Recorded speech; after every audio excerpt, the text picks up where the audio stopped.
Well, hi, friends. Doc South here. Gosh, Monday morning after what I consider to have been one of my happier weekends. Yeah. Yeah, I worked all weekend. He's saying, Doc, hey, work? And you're saying it was one of your happiest weekends? Yes, it was. Yes, it was. I worked as a DJ in the town I grew up in, Chester, New Jersey.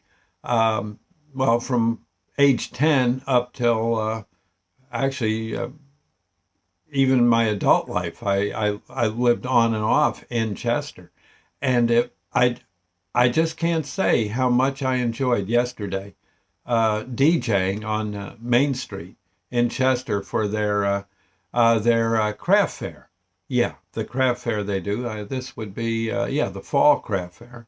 Lots of people came. We did have some bad weather on Sunday, but for the most part, still people came out.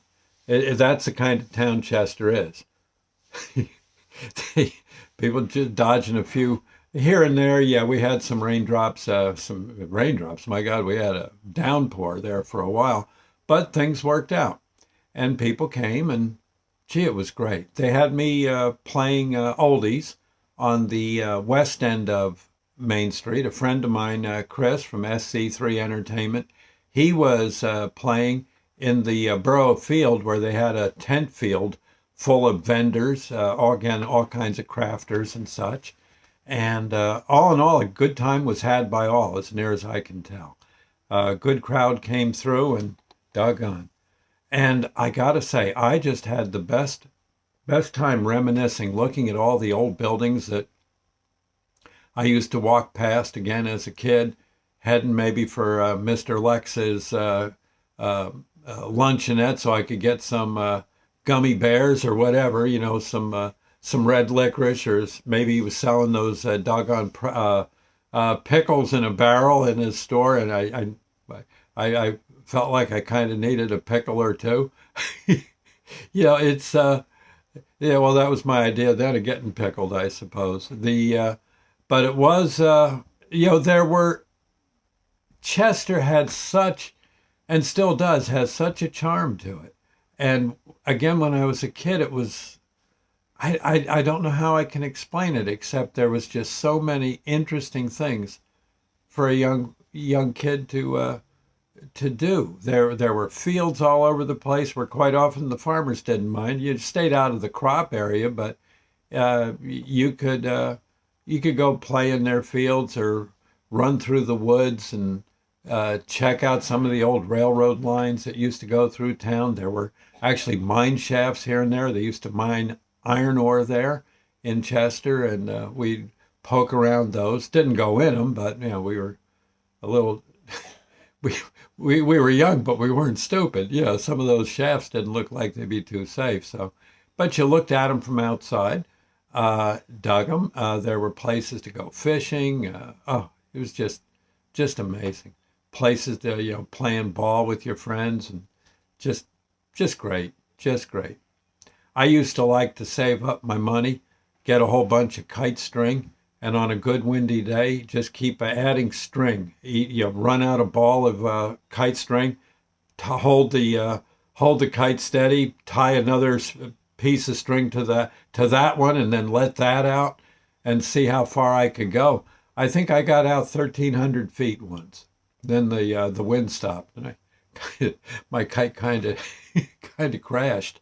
Uh, but it crashed about a quarter mile from home. Yeah.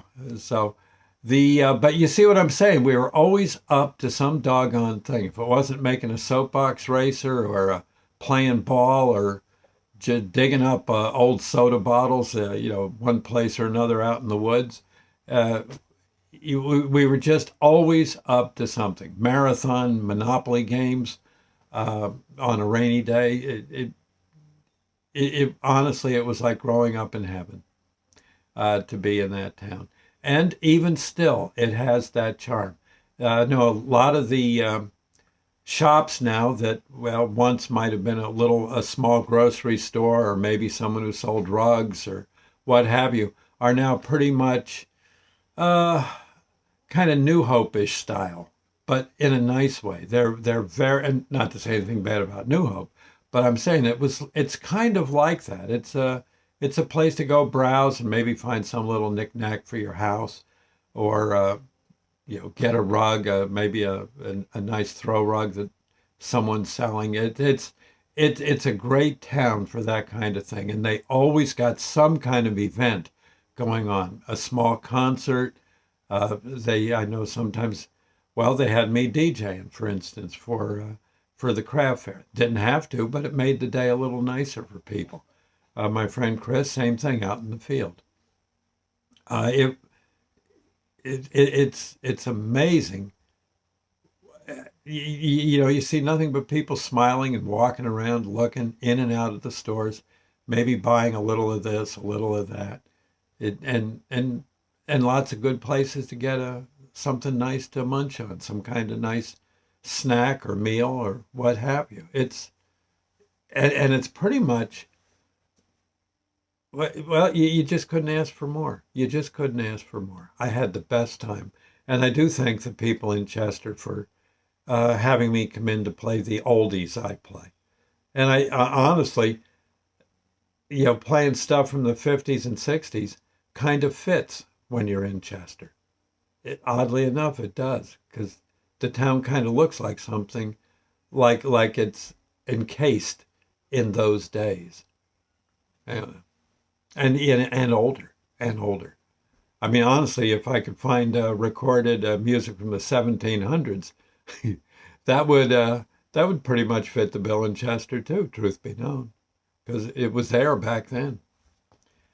I know, yeah, no, I really think so. If I know so, as near as I understand, George Washington actually went through. Yeah, the George Washington went through, rode through Chester from Jockey Hollow, which was near Mendham, up to Hackettstown for some kind of business he had going. I don't know I have no idea what it was, but he took basically Route 24, or what is now Route 24, and yeah, rode up there in a day, and I don't know, maybe stopped at Hot Dog Johnny's up there in Buttsville. I don't know, but they, they've been around a long time too. Interesting area, northwestern New Jersey, and Chester, definitely one of the gateway towns to this wonderful area. Again, I guess I've done enough blabbing, but honestly, it really did my heart good to be there for 2 days, knocking out old tunes from the past. It was fun, and I thank Chester immensely for the opportunity.